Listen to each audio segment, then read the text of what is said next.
હેમાલથી કડિયાળી રસ્તાનું ડિસ્પેન્સિંગનું કામ 4 કરોડ 20 લાખના ખર્ચે ધારાસભ્યના વરદ હસ્તે ખાતમુહૂર્ત કરવામાં આવ્યું।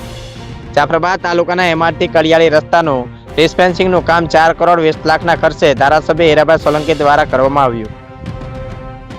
ધારાસભ્ય શ્રી હીરાભાઈ સોલંકીના વરદ હસ્તે હેમાલ ગામે ગેસપોર જવાના રસ્તે ખાતમુહૂર્ત કરવામાં આવ્યું। મુખ્ય મહેમાન હીરાભાઈ સોલંકી તેમજ અમરેલી જિલ્લા કારોબારી ચેરમેન કેબી ભીલ, જાફરાબાદ તાલુકા પ્રમુખ બાલુભાઈ કોટડિયા તેમજ ટીમ્બી માર્કેટિંગ યાર્ડના સેક્રેટરી મનુભાઈ વાંઝા, તાલુકા ભાજપ પ્રમુખ કુલદીપભાઈ વરુ તેમજ ભાજપના તમામ આગેવાનો તેમજ ગ્રામ્ય વિસ્તારોમાંથી પધારેલા તમામ સરપંચશ્રીઓ તેમજ રાજકીય આગેવાનો અને સામાજિક આગેવાનો ઉપસ્થિત રહ્યા હતા। Saurashtra bureau chief Junaid Mansuri.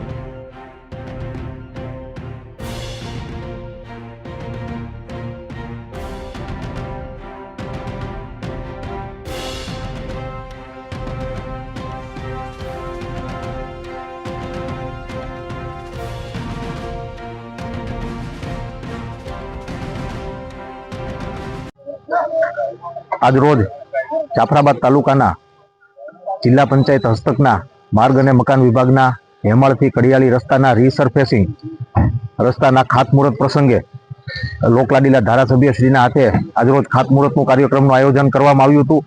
આ કાર્યક્રમની અંદર જાફરાબાદ તાલુકાના સૌ આગેવાનો, સૌ ભાજપના હોદ્દેદારો, તાલુકા પંચાયત, જિલ્લા પંચાયતના સૌ ચૂંટાયેલા સદસ્યશ્રીઓ, સૌ નજીકના સરપંચશ્રીઓ અને ગ્રામજનો મોટી સંખ્યામાં આ કાર્યક્રમમાં ઉપસ્થિત રહ્યા હતા અને આવનારા દિવસોની અંદર 4 કરોડ ને 20 લાખ રૂપિયાના ખર્ચે આ રસ્તાનું રીસરફેસિંગનું કામ શરૂ થવાનું છે।